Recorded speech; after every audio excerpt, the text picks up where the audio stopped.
Hi, I'm the Political Junkie. I need to admit something a little bit embarrassing. When I was a child, I had a major misconception about the Berlin Wall. Now, my teachers were great, it's not their fault, but if you had asked preteen me to draw you a map of the division of East and West Germany after the Second World War, I would have given you something a little bit like this. There's West Germany on the left, East Germany, or GDR if you prefer, on the right, and look, right there in the middle? Berlin. I falsely assumed that Berlin lay on the border between the Soviet-controlled East and the American, British, French-administered West. So hey, you're in East Berlin. You want a taste of freedom. Who cares about that wall going straight through your city? Just go around. Sure, maybe go wide and avoid border crossings, but it's worth the trip if your goal is life in the West. And just to be clear, that was totally wrong. That was no option. The real border was not so oblique like my imagination.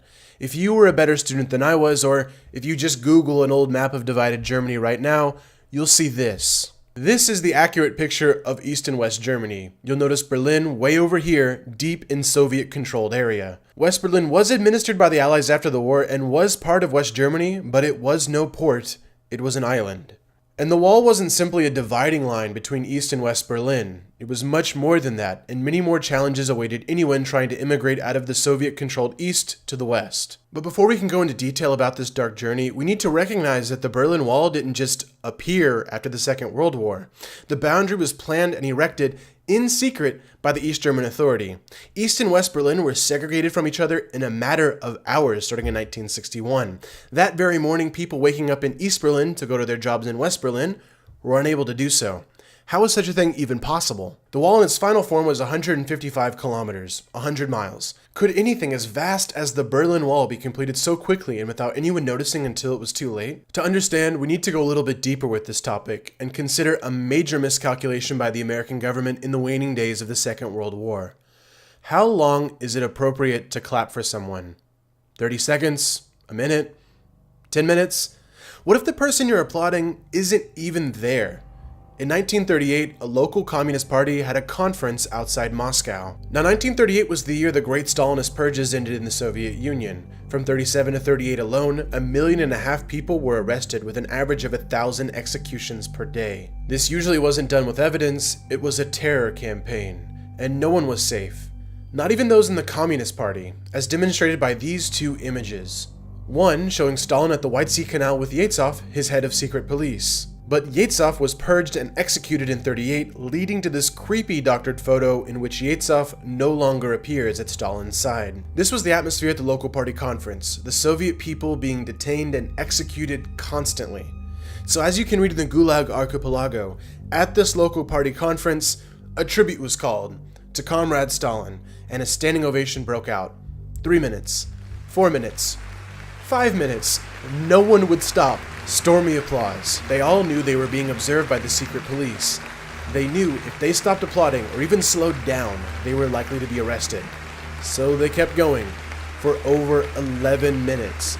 Keep in mind, Stalin isn't even there. Finally, a local factory owner sat down and the others in the room followed suit. As expected, the factory owner was arrested that night and given 10 years in the Gulag. Don't ever be the first to stop applauding in Soviet Russia. This is the Stalin we know. His own military, his own party, theoretically his allies, terrified, if not already dead. And this was the Joseph Stalin with whom the British and Americans allied to defeat Nazi Germany. It might have been a necessary evil, but it was a tough sell to the public. For this reason, propaganda of the time emphasized that Uncle Joe Stalin was a reliable, steady leader. Listen to President Roosevelt in this short clip talking about him. Now, the footage is a bit grainy, but I think you'll see the contortions that the American president was in order to work with a mass murderer. I may say that I got along fine with Marshal Stalin. He is a man who combines a tremendous, relentless determination with a stalwart good humor. I believe he is truly representative of the heart and soul of Russia. And I believe that we are going to get along very well with him and the Russian people. Another quick example, if I may, the 1943 film Mission to Moscow, in which Ambassador Joseph Davies claims, "But while in Russia, I came to have a very high respect for the integrity and the honesty of the Soviet leaders. I also came back with a firm conviction that these people were sincerely devoted to world peace. and that they and their leaders only wanted to live in a decent world as good neighbors in a world at peace. It gets a little worse. Look at how the film portrays the Stalinist purges as a German and Japanese conspiracy. It's pretty eerie stuff. You'll notice that Stalin's actor's the guy in the black. And at the sensational purge trials, you'll learn for the first time the whole shocking truth about the plot that set off the powder keg of the world. So you were working out a deal? Naturally. With representatives of Germany? Of Germany and Japan.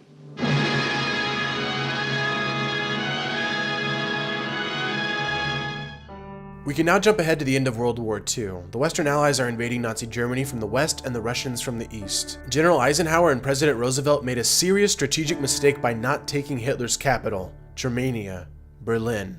Americans entering Berlin for the first time after the war were shocked by the suffering. Now, the Western Allies had dropped 33,000 tons of bombs on Berlin themselves, but the former capital of the Reich had been tortured by those who physically toppled it with an army. Here's an apt image from Alexandra Ritchie's Faust Metropolis. She writes, "Many of the 100,000 German civilians who had died in the battle for Berlin still laid unburied." By the way, this is months after the battle for Berlin. Even the cool-headed General Clay described Berlin as a city of the dead.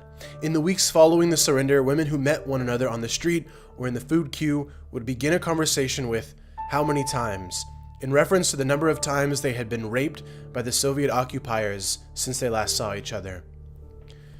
This had been the center of the Nazi regime, and yet, most of the people left in Berlin weren't hardened Nazis. In fact, 75% of them were women and children. Capturing Berlin was an offer Roosevelt made to Stalin personally at the Yalta Convention in 1945, as the three major Allied powers discussed plans for dividing up a defeated Germany. Perhaps Roosevelt had been absorbing too much of the American propaganda about Uncle Joe. He wanted Stalin to cooperate not only before the end of the war, but presumably thereafter. To encourage this, he secretly offered Stalin the conquering of Berlin. That was a huge mistake. And Stalin, for his part, didn't trust Roosevelt. And so as Western Allied forces made a wide sweep of West Germany, Stalin challenged his generals Konev and Zhukov, race to the heart of the Nazi regime. By allowing the Soviets to arrive first, the Americans sealed the fate of the city. "You are now entering the lair of the fascist beast," read Soviet soldiers as they poured over the German border. German wealth and women were their opportunity for revenge. The Soviets that plundered their way through Berlin starting on April 16, 1945 were seeking retribution for the Nazi terror during Hitler's invasion of the Soviet Union. German public opinion didn't matter.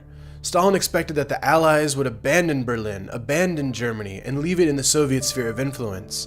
Germany would never have a democratic election. And this translated into the Soviet way of administering East Germany. If the people could see the tears and drama on the day East and West Berlin were physically divided, on the day when people in East Berlin realized their chances of escaping had passed, they might have left earlier.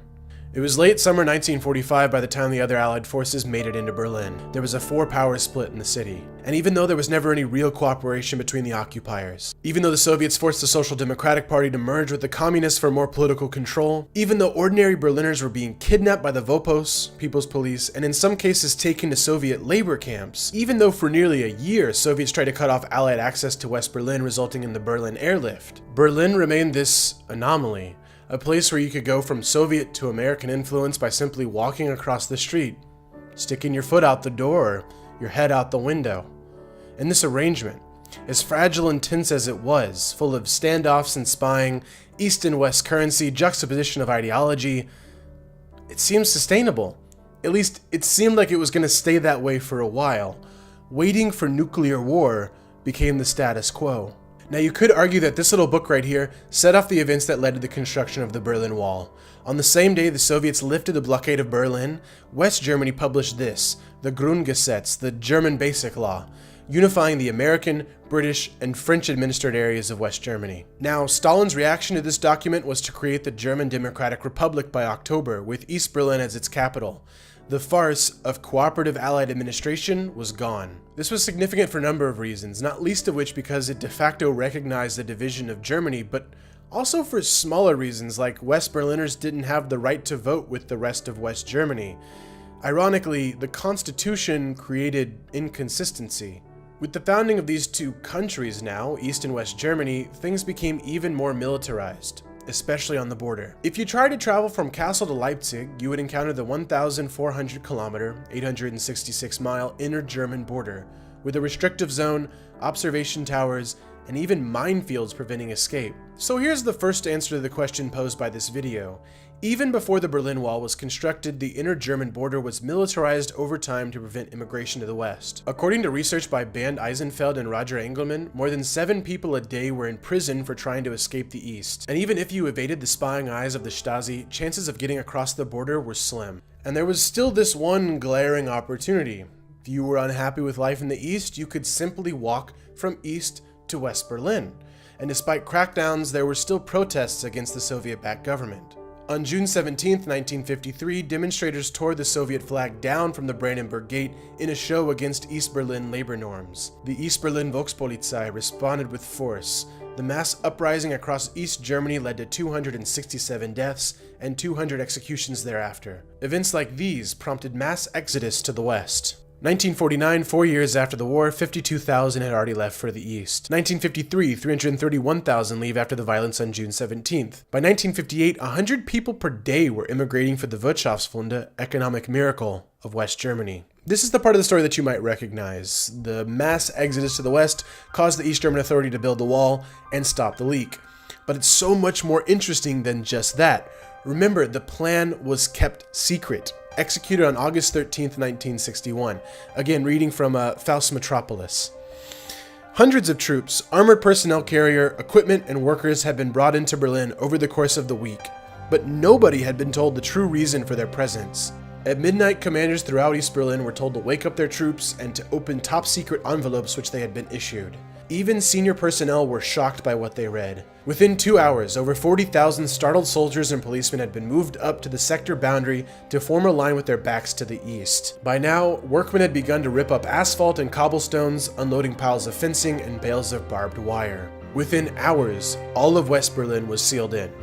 A few hours later, the thousands that had planned to flee to West Berlin that day began to show up at the Friedrichstrasse station with their little bags and packages. They too were told they could no longer travel. People begged police to be allowed to cross, but were turned away.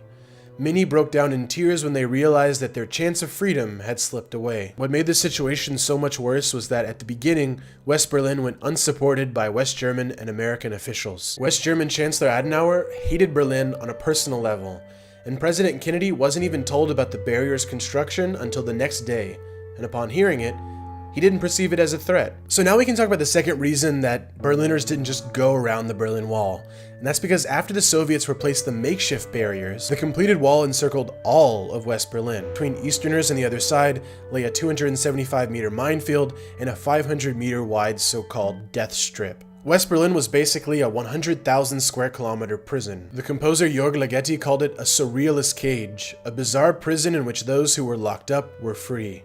I mentioned before, how long do we applaud? And we found out the answer when someone's fearing for their lives. So let's explore that one more time.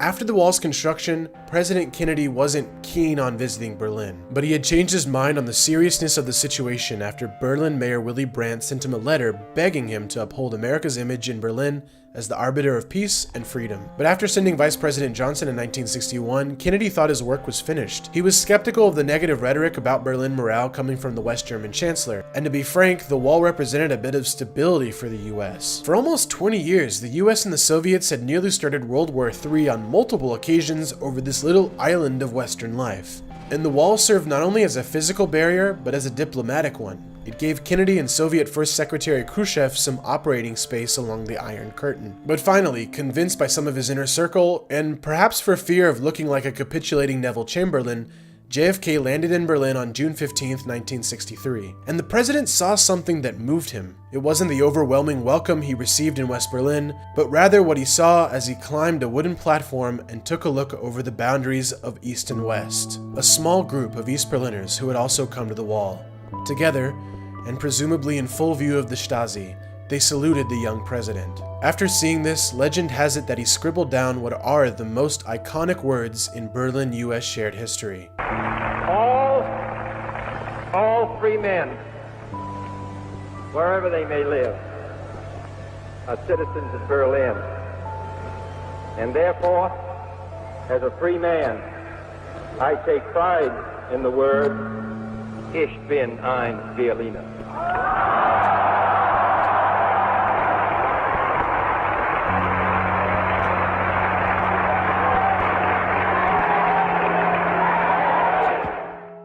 The height of America's image in Berlin, and the applause went on for about 20 minutes. This is the part of the video where I would usually tell you to subscribe or to like, but I've left a comment below with some links, and in those links are videos about Berlin, other content creators who have also done good jobs, some documentaries and things. So if you like this subject, watch those videos and keep an eye out on this channel, because this is a topic that I'm not completely done with. In fact, I think I'm just getting started. Later, guys.